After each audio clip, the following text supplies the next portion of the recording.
Good morning students.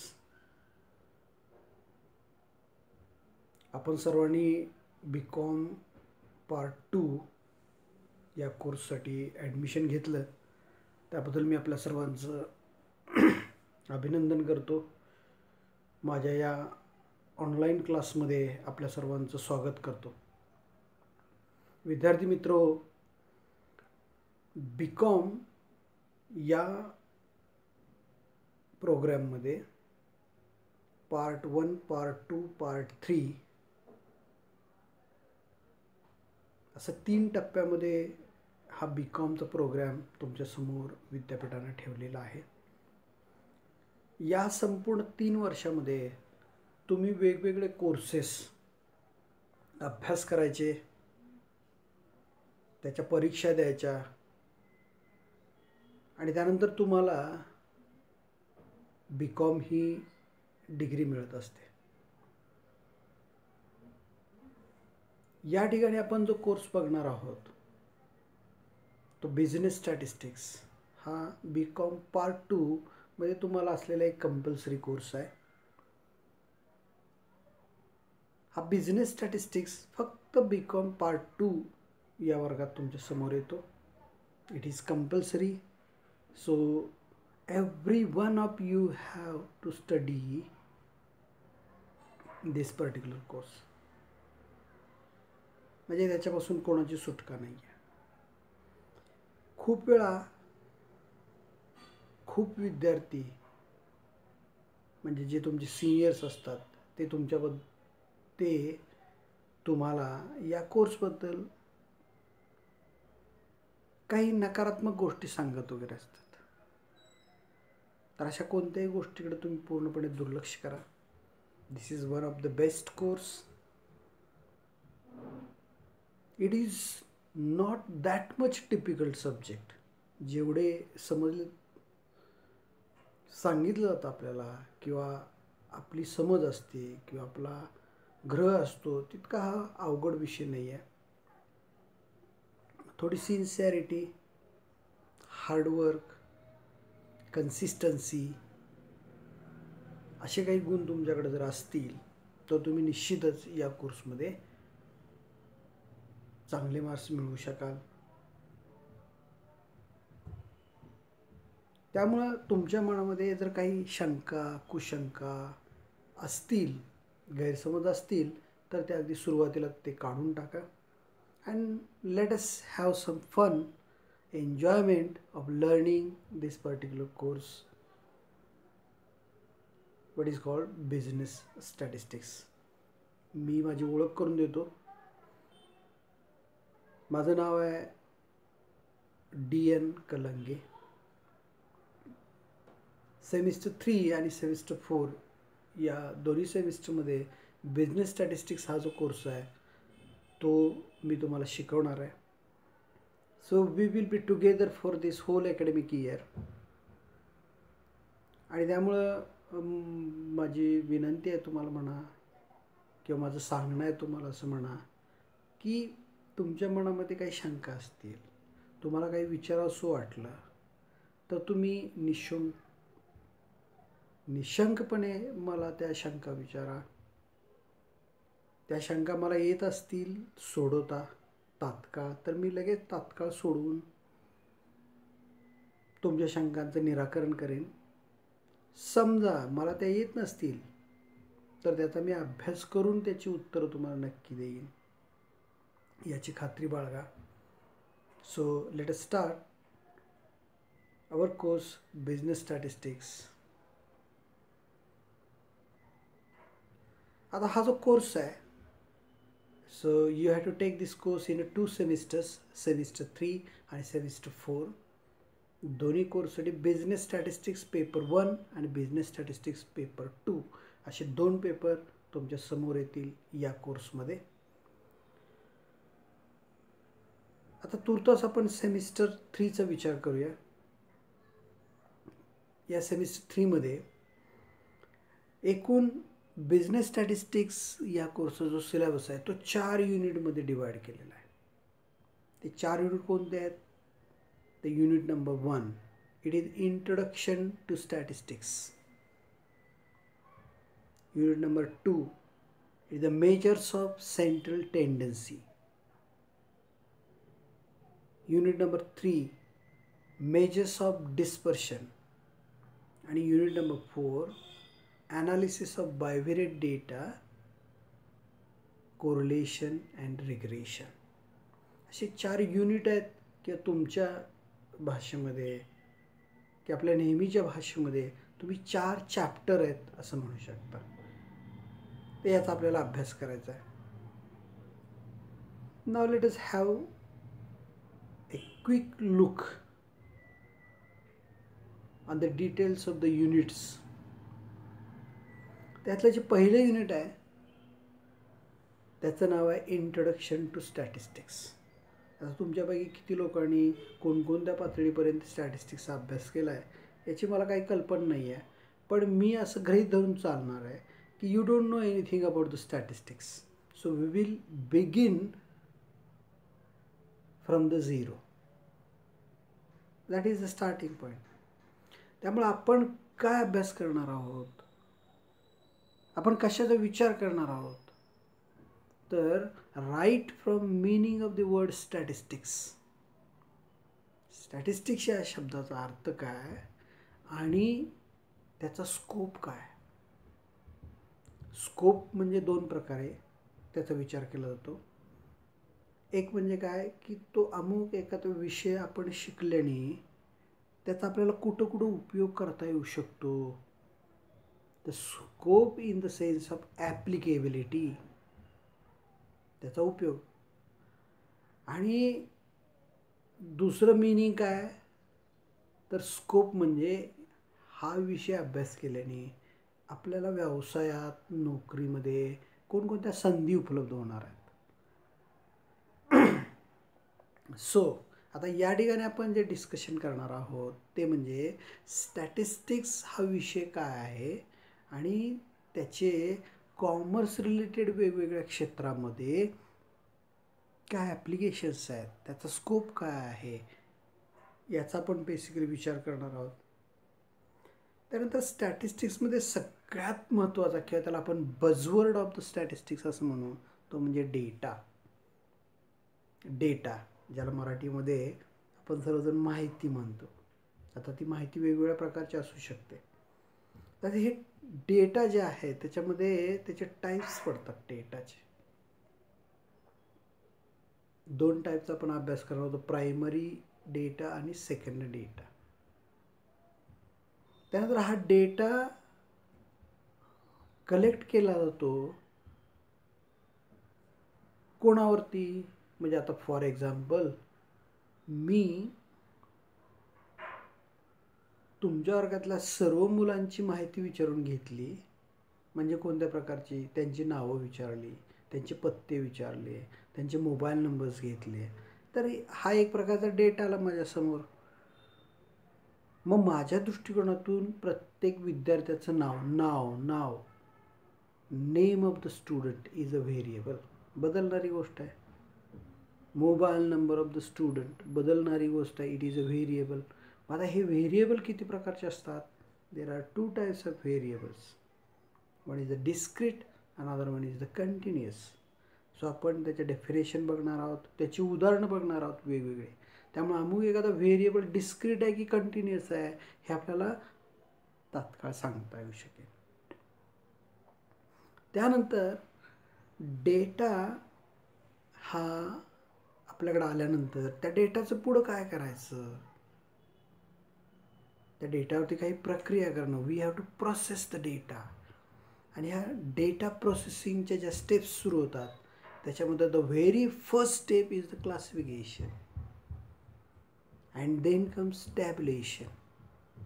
तर classification म्हणजे काय, ते कशा पद्धतीने केलं जातं, एखादा चांगला टेबल कशा प्रकारे तयार करायचा, त्याच्यामध्ये कोणकोणते भाग असले पाहिजेत, या सर्व गोष्टींचा विचार आपण क्लासिफिकेशन आणि टॅब्युलेशनमध्ये करणार आहोत. देन डेटा हा आपल्यासमोर आकड्यांच्या स्वरूपात आल्यानंतर तो आपण वेगवेगळ्या प्रकारे मांडू शकतो म्हणजे we can represent the data. जसं की एखादा चांगला शेफ त्यांनी सुंदर अशी डिश तयार केली, तर ती डिश आता ultimate quality of the dish कसं ठरणार?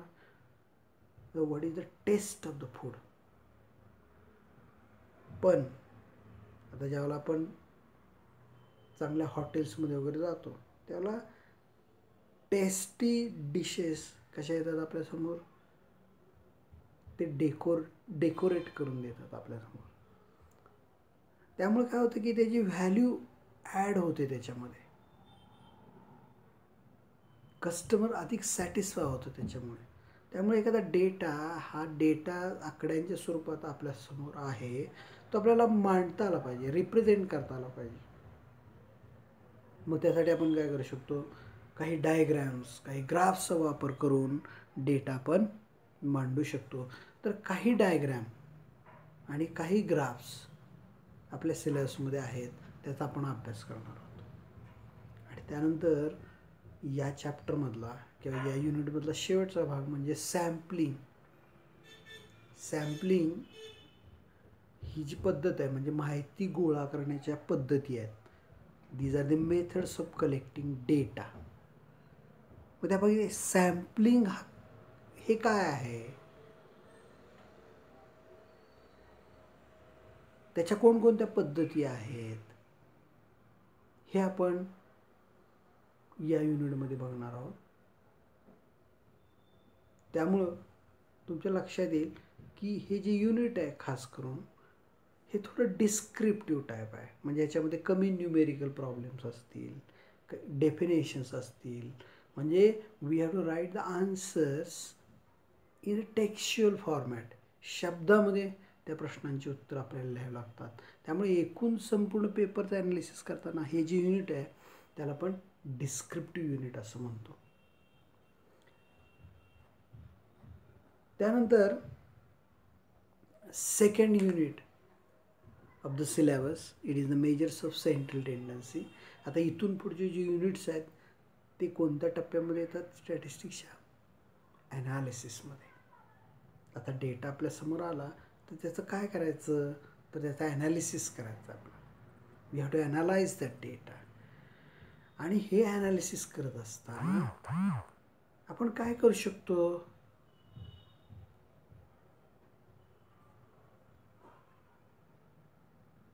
तर डेटामध्ये एक जी टेंडन्सी असते, एक इनहॅरंट प्रॉपर्टी असते, त्या डेटाचं एक गुणवैशिष्ट्य म्हणा, त्याला सेंट्रल टेंडन्सी असं म्हणतात. ही सेंट्रल टेंडन्सी आपल्याला मोजायची असते. We have to measure it. आणि ती मेजर करण्यासाठी आपण वेगवेगळे मेजर्स त्यासाठी वापरू शकतो. त्याला ॲव्हरेजेस असं म्हणतात. तर ते कोणकोणते ॲव्हरेज आहेत? तर ॲरिथमेटिक मीन, मेडियन आणि क्वार्टाइल्स आणि मोड. अर्थात यापेक्षाही खूप सारे आहेत, पण आपल्या सिलेबसचा स्कोप पाहता आपल्याला या 3 गोष्टींचा विचार करायचा. म्हणजे ॲरिथमेटिक मीन म्हणजे काय, त्याची डेफिनेशन, त्याचा फॉर्म्युला, त्याचे एक्झाम्पल्स कसे सोडवायचे. मीन, मोड, क्वार्टाइल्स सर्वांच्या डेफिनेशन, त्याच्यावरून एक्झाम्पल्स कशा पद्धतीने सोडवायचे. आणि हे जे वेगवेगळे ॲव्हरेज आहेत, मग एक ॲव्हरेज चांगला की वाईट? मग तो चांगला असेल तर कोणत्या परिस्थितीमध्ये तो चांगला आहे? So we have to discuss merits and demerits of these averages. आणि ऑफकोर्स ह्याच्या सगळ्या कॉन्सेप्टचा आपण अभ्यास करणार आहोत, सगळ्या ज्या टर्म्सचा अभ्यास करणार आहोत. ह्याच्यावरती खूप सारे न्यूमेरिकल प्रॉब्लेम्स आपण सॉल्व केले तर त्या कॉन्सेप्ट्स आपल्या लक्षात येतात.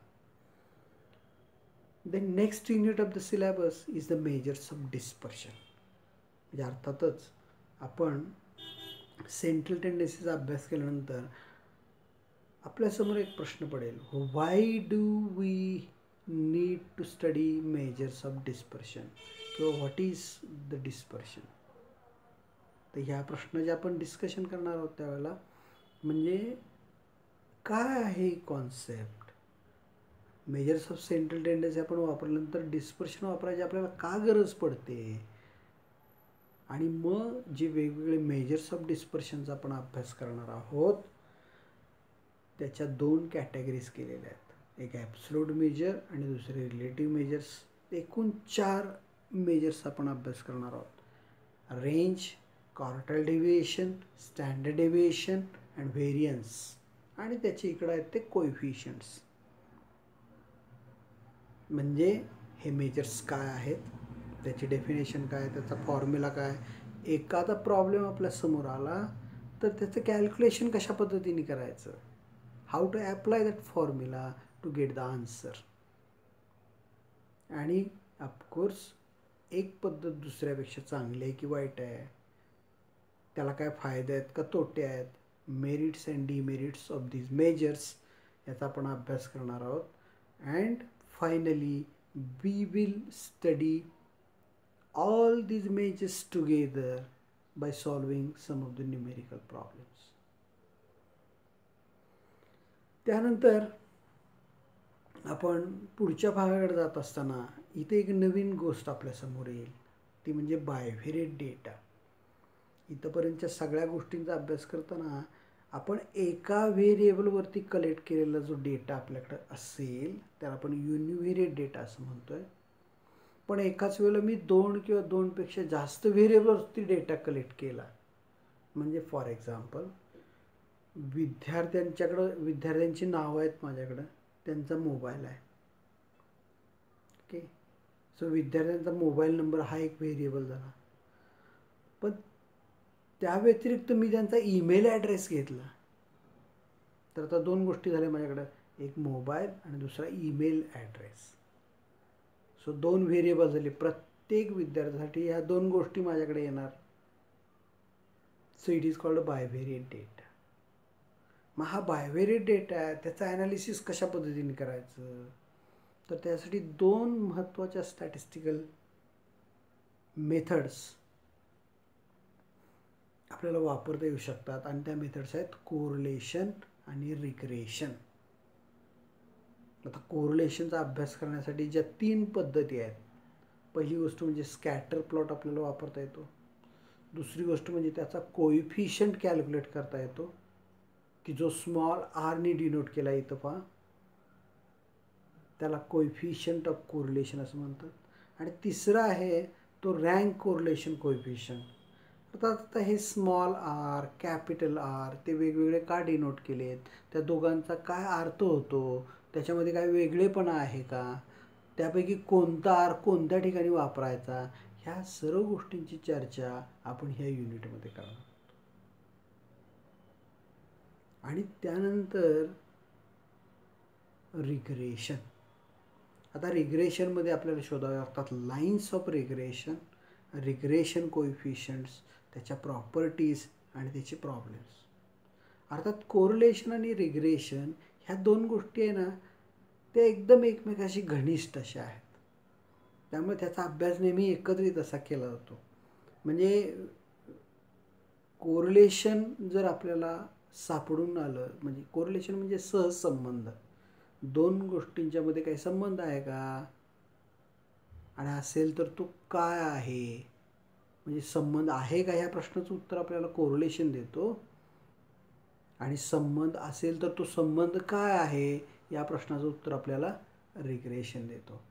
So whether underlying variables are correlated or not या प्रश्नाचं उत्तर कोरिलेशन देणार. And if they are correlated what is the relationship या प्रश्नाचं उत्तर आपल्याला रिग्रेशन देणार. त्यामुळे अशा पद्धतीने हे 4 युनिट्स आपण अभ्यास करणार आहोत. या ठिकाणी प्रत्येक फॉर्म्युला, प्रत्येक डेफिनेशन वापरल्यानंतर त्याच्यावरती काही न्यूमेरिकल प्रॉब्लेम्स सोडवल्याशिवाय त्या गोष्टी आपल्याला स्पष्ट होत नाही आहेत, त्याचा अर्थ आपल्याला समजत नाही आहे. त्यामुळे आपण काळजी घ्यायची आहे की आपण काय करायचं आहे, प्रॉब्लेम्स जास्तीत जास्त प्रमाणात सोडवता आले पाहिजेत. त्यानंतर हा अभ्यास केल्यानंतर परीक्षा कशा पद्धतीने होईल तुमची. अर्थात यावर्षी आपल्याकडे हे कोविड-19 या इपिडेमिक जो आला, साथीचा रोग आला, त्यामुळे परीक्षा होऊ शकल्या नाही आहेत. But very soon the situation will be recovered and everything will be as good as. त्यामुळं परीक्षा होतील, त्या परीक्षा आपल्याला देता येतील. आणि त्या कशा असतील तर सेमिस्टर 3 आणि सेमिस्टर 4 या दोन्ही सेमिस्टरच्या शेवटी तुमची एक थिअरीची एक्झामिनेशन होणार आहे. त्याच्यामध्ये तुमच्यासमोर जो क्वेश्चन पेपर असेल तो 50 मार्काचा असेल. तो 50 मार्काचा क्वेश्चन पेपर, त्यातले प्रश्न तुम्हाला अटेम्प्ट करायचे आहेत. हे सगळे प्रश्न असणार आहेत ते तुमच्या या आत्ता डिस्कस केलेल्या सिलेबसवरती असणार आहे. आता हा जो क्वेश्चन पेपर आहे त्याचं नेचर कसं असेल, what will be the nature of the question paper. तर प्रश्नपत्रिकेमध्ये एकूण 7 प्रश्न असतील.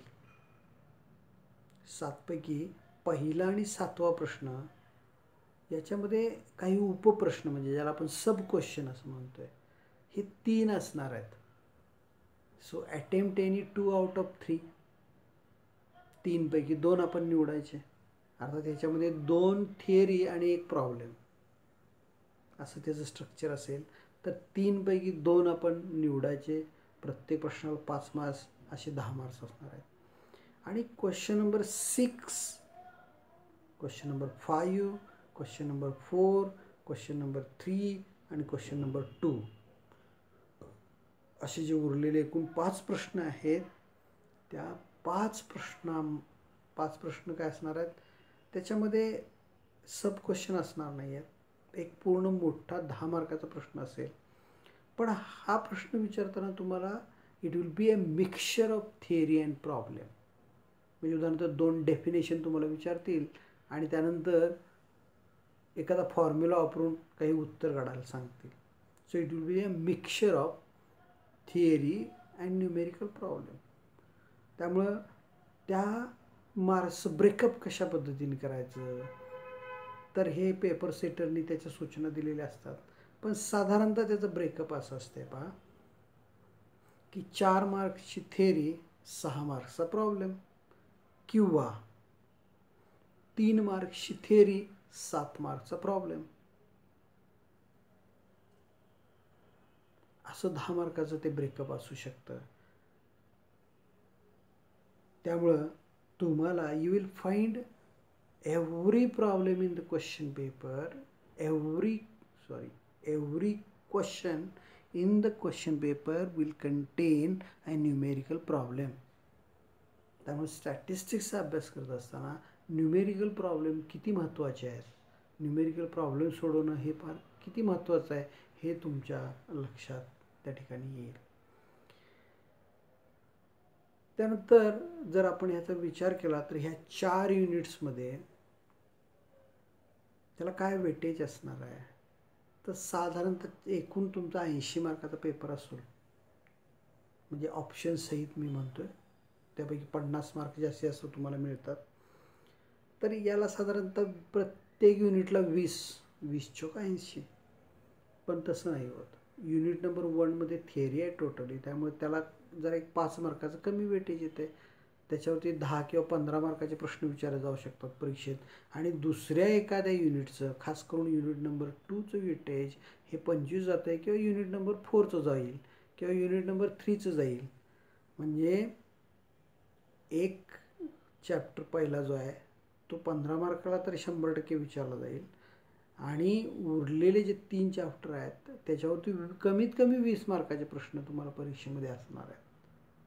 आणि मग त्या अनुषंगाने, त्या दृष्टीनं तशा पद्धतीचा फोकस ठेवून तुम्हाला परीक्षेची तयारी करावी लागेल. आय थिंक हे जे स्ट्रक्चर मी तुम्हाला एक्सप्लेन केलं ते तुमच्या लक्षात आलं असेल. तुम्ही सर्वांनी कसल्या प्रकारच्या शंका मनामध्ये न ठेवता या विषयाच्या तयारीला सुरुवात करा. मी आपल्याशी या व्हिडिओच्या माध्यमातून संवाद साधेन. थिअरी म्हणजे डेफिनेशन असतील, प्रॉपर्टीज असेल, फॉर्म्युले असतील त्याचा आपण या ठिकाणी विचार करूया. काही न्यूमेरिकल प्रॉब्लेम्स मी तुम्हाला इथं सॉल्व करून दाखवेन. त्या पद्धतीने तुम्ही त्याची प्रॅक्टिस करा. प्रॅक्टिससाठी काही सेट तुम्हाला मी उपलब्ध करून देईन आणि तुम्ही या विषयाच्या अभ्यासाचा आनंद घेत राहाल अशी मी आशा करतो. आणि आज या ठिकाणी आपण थांबूया आणि thank you for listening this video. Okay, see you next time. Good bye.